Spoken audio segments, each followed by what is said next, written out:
19वीं शताब्दी की शुरुआत से समुंदर तले दफन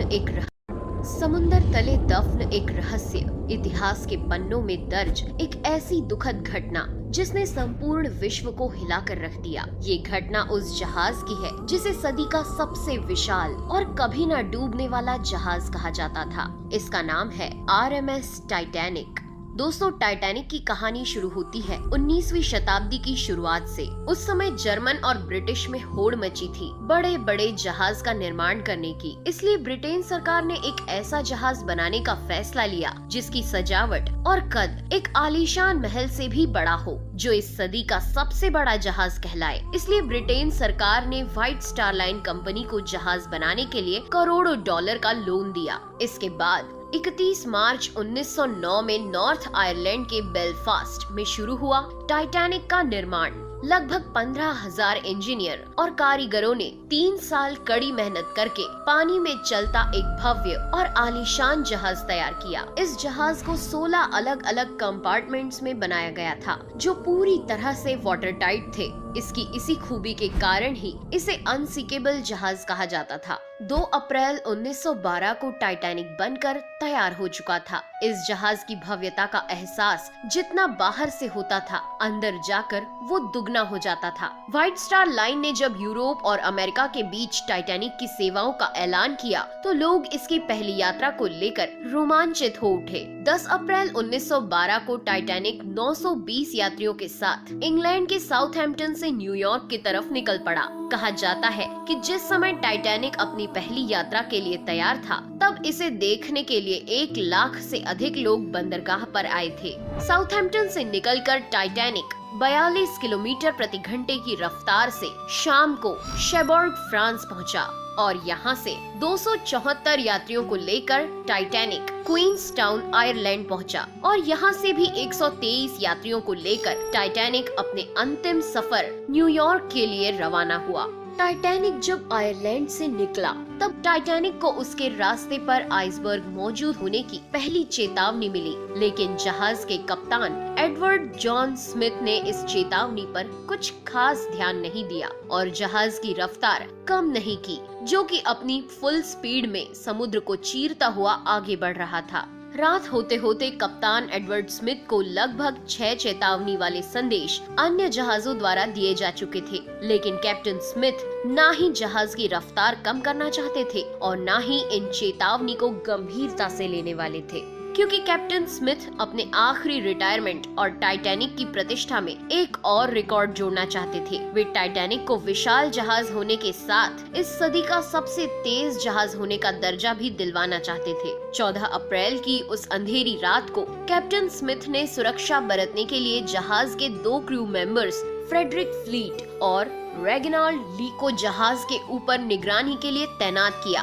ताकि वो किसी भी खतरे की जानकारी तुरंत कैप्टन को दे सके। उस रात समुंदर एकदम शांत था, आसमान में चांद नहीं था, इसलिए उन्हें सिर्फ तारों की हल्की रोशनी ही मिल रही थी। तभी अचानक 11:39 पर निगरानी पर तैनात फ्रेडरिक फ्लैट ने जहाज के ठीक सामने एक काला सा पहाड़ देखा। उन्हें बर्फ की चट्टान नहीं दिखी। ये देख फ्रेडरिक तुरंत समझ गया कि टाइटैनिक के सामने एक विशाल आइसबर्ग है। फ्रेडरिक फ्लीट ने एक क्षण भी न गवाते हुए 3 बार घंटा बजा दिया और फिर तुरंत फोन पर खबर दी, बर्फ की चट्टान बिल्कुल सामने है। ये सुनते ही सारे अफसर जहाज को मोड़ने की कोशिश करने लगे। अचानक हुए डिसीजन से कैप्टन ने टाइटैनिक को उस बड़े आइसबर्ग से दूर ले जाने की सारी कोशिशें की, लेकिन अफसोस 11:40 पर जहाज के राइट साइड का निचला हिस्सा उस बड़े आइसबर्ग से टकरा गया। टकराव इतना जोरदार था कि इसने 3rd क्लास में रहने वाले यात्रियों को एक बड़ा झटका दे दिया था। यात्रियों को पता उस वक्त लगा जब टाइटैनिक को एक जगह पर रोक दिया गया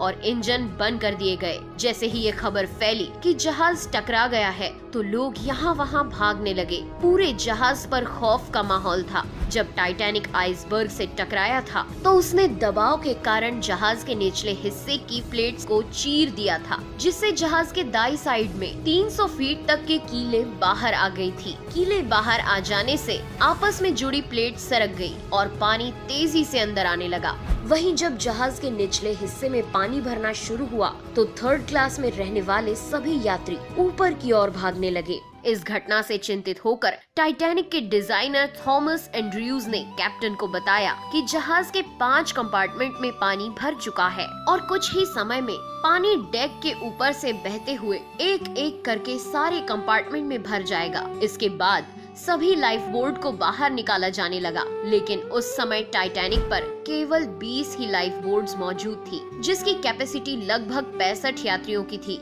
लेकिन अफरा तफरी और घबराहट में लाइफ बोट में केवल 28 से 30 यात्रियों को ही चढ़ाया गया। इस बात पर सवाल भी उठे कि कैप्टन होने के नाते स्मिथ को इस बात की जानकारी थी कि जहाज में कितने यात्री हैं और कितनी लाइफ बोट्स हैं। फिर भी कई नावों को बगैर पूरी तरह भरे जाने दिया गया और इसी वजह से ज्यादा लोगों की जाने गई। उस रात जहाज पर चारों तरफ खौफ का माहौल था, लेकिन इसी बीच वहाँ मौजूद म्यूजिशियंस का एक दल अपनी जिंदगी की परवाह न करते हुए मौत से बेखौफ होकर अपनी आखिरी सांस तक संगीत की धुनों को बजाता रहा, ताकि मरने वाले अपने आखिरी पल कुछ खुशी से बिता सके।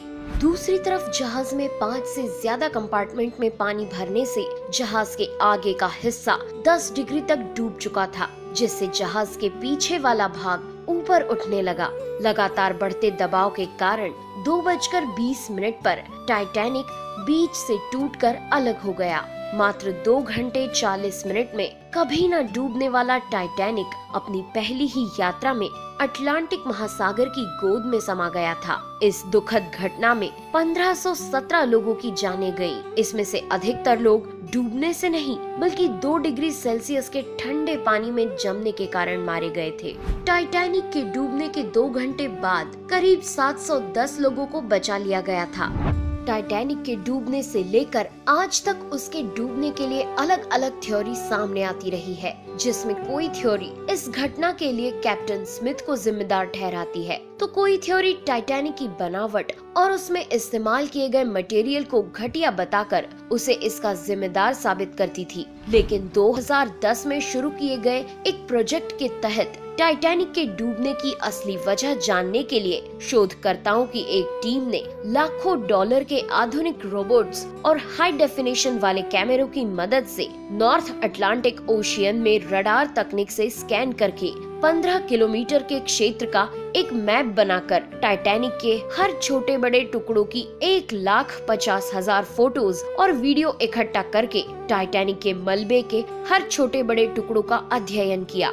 और लगभग 2 साल की कड़ी मेहनत के बाद सन 2012 में इस टीम ने टाइटैनिक को वर्चुअली तैयार करके इसके डूबने की असली वजह को जानने का प्रयास किया। टाइटैनिक के डिजाइन और उसको बनाने में इस्तेमाल मटेरियल पर कई तरह के एक्सपेरिमेंट करने के बाद टीम ने पाया कि टाइटैनिक के डिजाइन में कहीं कोई कमी नहीं थी और न ही उसमें इस्तेमाल किया गया मटेरियल घटिया क्वालिटी का था। दरअसल इस टीम के मुताबिक रिसर्च में पाया गया कि टाइटैनिक के डूबने का मुख्य कारण उसकी तेज रफ्तार थी, क्योंकि तेज रफ्तार से जब आइसबर्ग टकराया तो उससे हजारों टन का दबाव जहाज के निचले हिस्से पर पड़ा और इससे दबाव वाली जगह पूरी तरह क्षतिग्रस्त हो गई और फिर जहाज के 5 कंपार्टमेंट में पानी भर जाने से जहाज आगे से डूब गया।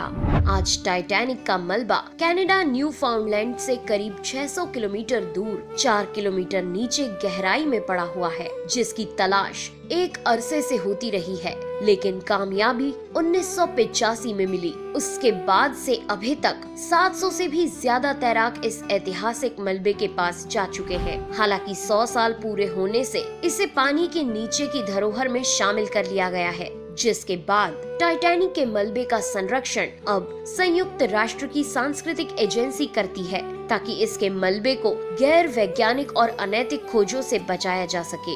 खैर, अभी तो 100 साल ही हुए हैं।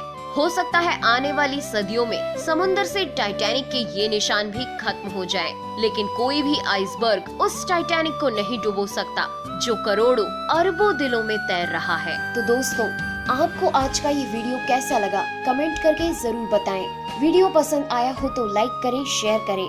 फिर मिलेंगे अगले वीडियो में नए एपिसोड के साथ। तब तक के लिए अपनी दोस्त नेहा आगरकर को दीजिए इजाजत। नमस्कार।